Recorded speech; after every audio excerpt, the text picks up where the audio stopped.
pour ajuster les paramètres du modèle, skipgram maximise la vraisemblance L de θ égale à produit W appartenant à corpus d'entraînement du produit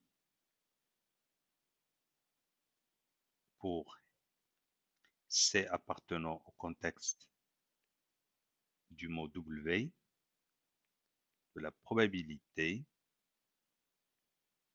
de C étant donné W avec les paramètres θ,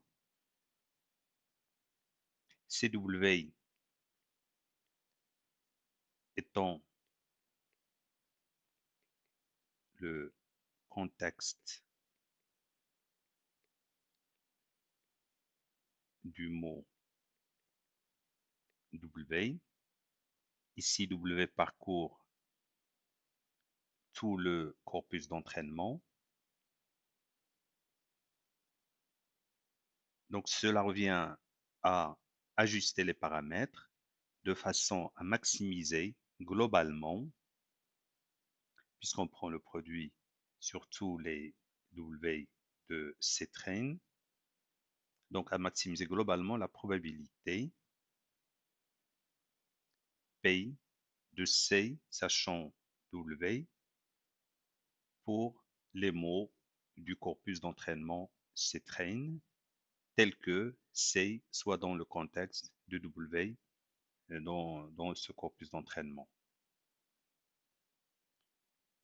En général, on utilise la log vraisemblance au lieu de la vraisemblance, c'est-à-dire que on remplace ici la vraisemblance par log de la vraisemblance et de l'autre côté, bien sûr, on va aussi appliquer la fonction logarithme.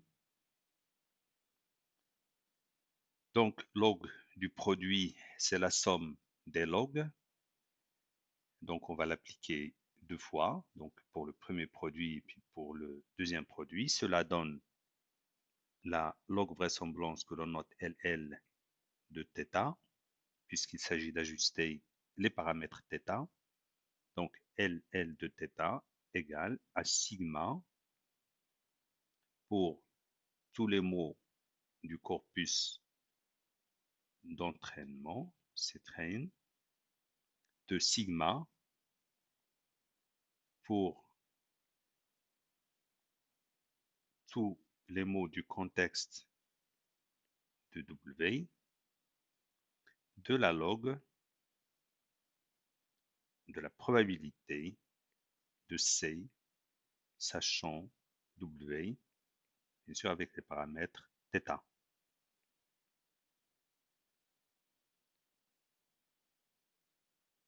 Dans ce deuxième expression, donc celle de la log vraisemblance, nous avons simplifié les calculs parce qu'on a transformé un produit en une somme, mais nous avons aussi évité que la machine, l'ordinateur, ait à manipuler des nombres qui parfois peuvent être trop petits, parce que dans un produit de probabilité, on risque d'avoir des nombres très petits parce que la probabilité est toujours un nombre qui est compris entre 0 et 1. Et on sait que euh, cette range contient souvent un nombre gigantesque de mots, donc le produit d'un nombre très grand de mots de valeurs plus petites que 1 risque, comme j'ai dit, ne soit pas bien manipulé par la machine. Donc, dans une somme, cela se fait beaucoup mieux.